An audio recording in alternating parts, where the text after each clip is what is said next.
Maka malaikat maut turun ke sini. Makanya ketika sakaratul maut sudah datang, maka yang baca Quran hentikan. Kenapa? Oh, memang gitu ya.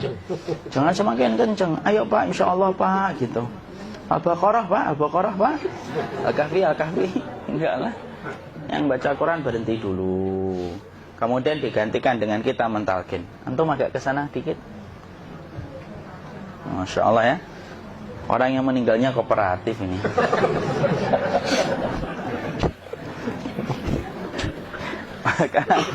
maka agak ke sini ya.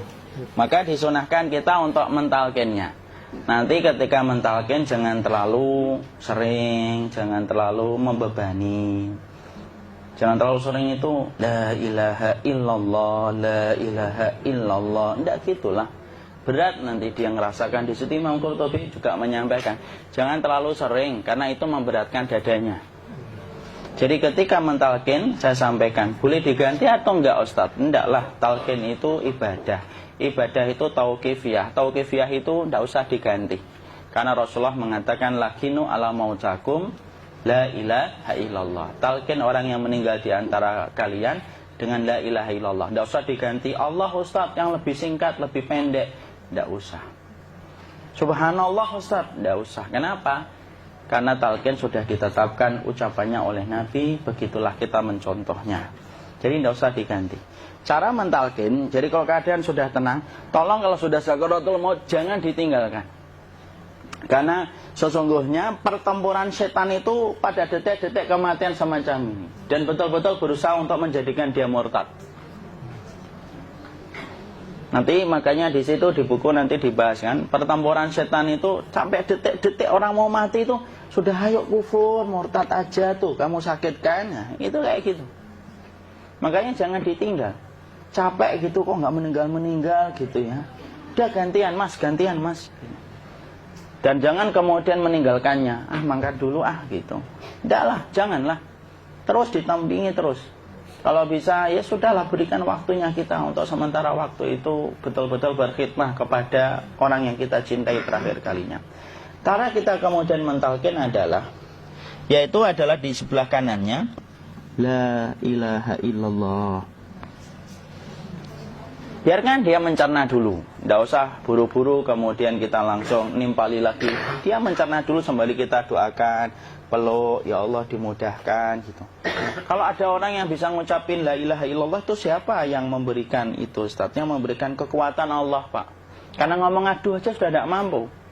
Makanya Allah berfirman dalam surat Ibrahim, yusabbitullahu alladhina amanu bil qawli tsabit fil hayatid dunya wa fil akhirah. Allah teguhkan perkataan orang yang beriman dalam kehidupan dunia dan akhirat. Dunia itu ya ketika menjelang kematiannya. Makanya dia bisa ngomong la ilaha illallah. Sebenarnya ngomong aduh aja udah gak mampu. Kalau bisa ngomong, dia mesti ngomong aduhnya dulu.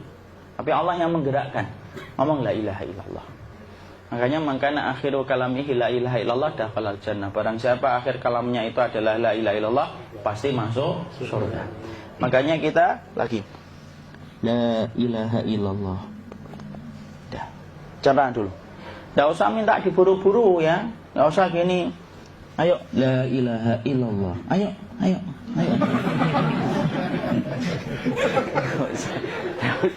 Enggak usah gitu.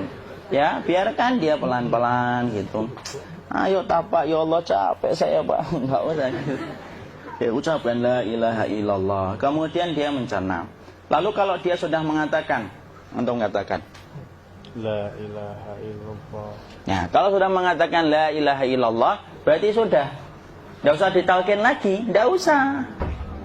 Belum meninggal juga Ustaz? Enggak apa-apa, biarin aja. Dia di situ aja.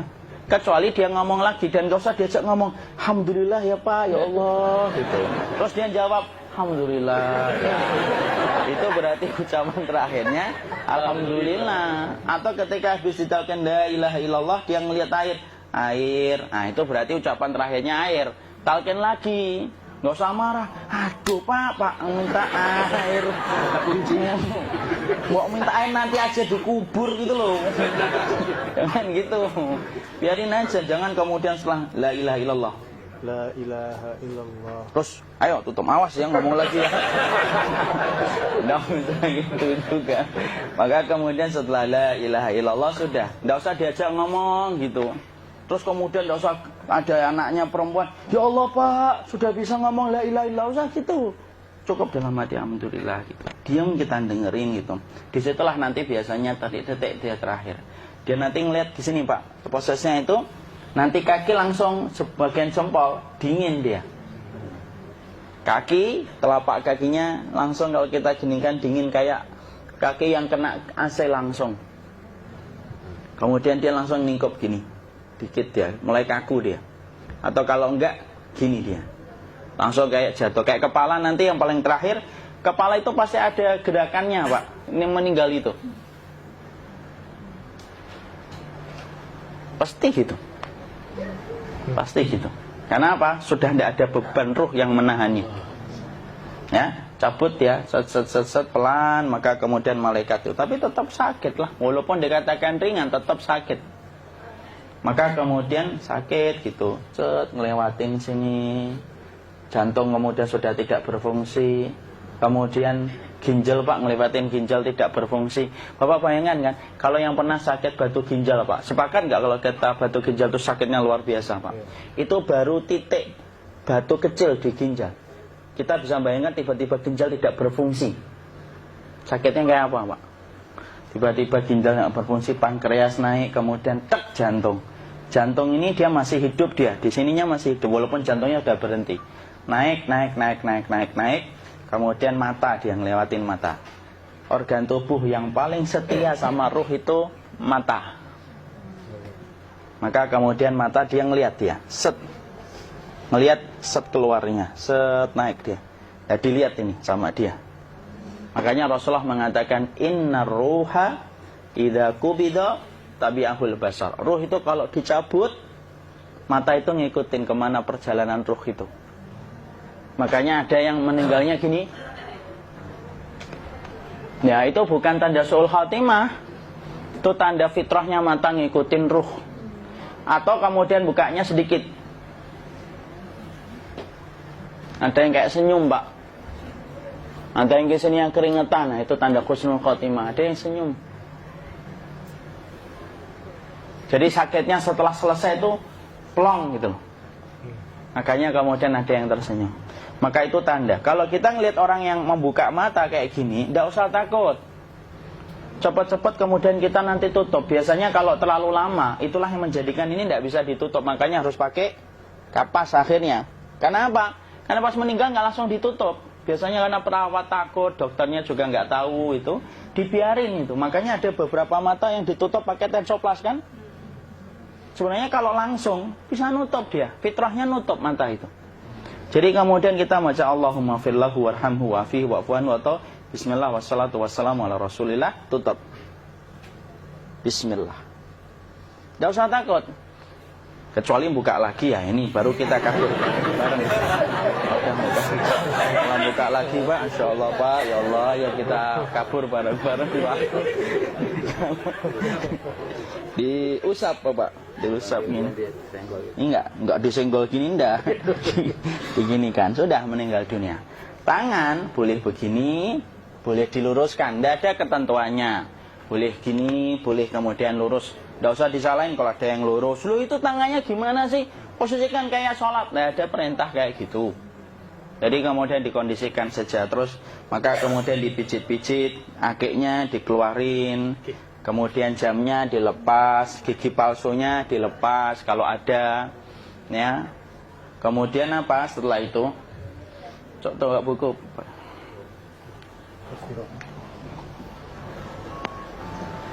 Kemudian kalau bisa awal-awal, kemudian taruh buku atau sesuatu yang agak berat di perutnya ketika baru meninggal dunia.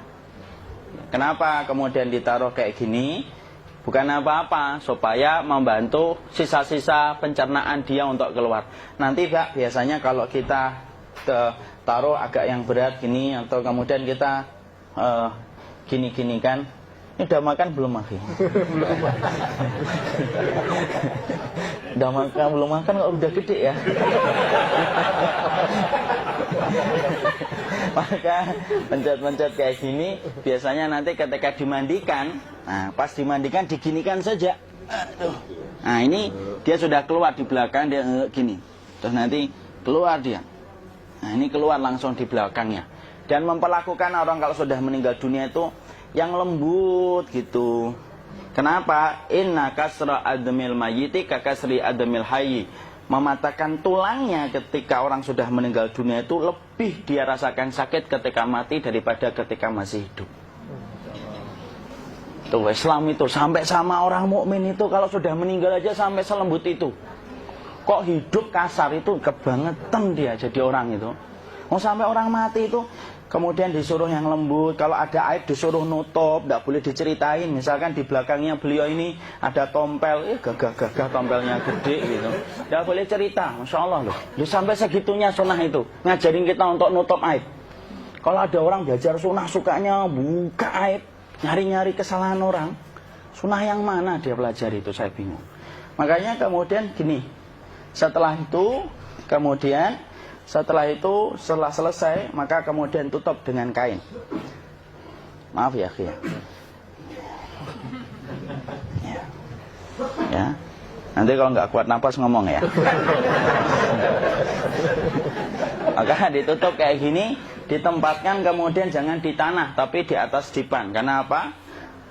Syekh Abu Malik Kamal Said Salim dalam Sahih Fikih Sunnah menyampaikan supaya tidak cepat busuk. Dia taruh di atas. Kemudian ditutup pakai kain apa saja, ya, sembari nanti kita mempersiapkan tempat mandinya, tempat kafannya dan yang lain sebagainya. Maka kemudian kalau ada yang datang boleh dibuka. Kemudian kita mencium ininya apa? Kemudian keningnya. Kemudian kita berdoa, nutup lagi kayak Rasulullah ditutup. Kemudian yang datang terakhir itu salah satunya Abu Bakar. Dibuka kemudian beliau, ya Allah ya Rasulullah, engkau adalah orang yang percaya hidup dan matimu, dan tidak mungkin Allah itu mematikan engkau 2 kali ya Rasulullah. Maka kemudian ditutup kembali. Saat itu para sahabat dalam keadaan mendung semuanya. Maka disitulah kita lakukan kayak gini. Ditutup gini Ustaz ya. Kasihan tidak bisa napas, insya Allah tidak butuh napas lagi. Jadi kemudian kita semacam ini kita persiapkan apa yang bisa kita lakukan. Nah itulah proses kematian dari sakit sakaratul maut sampai kematian.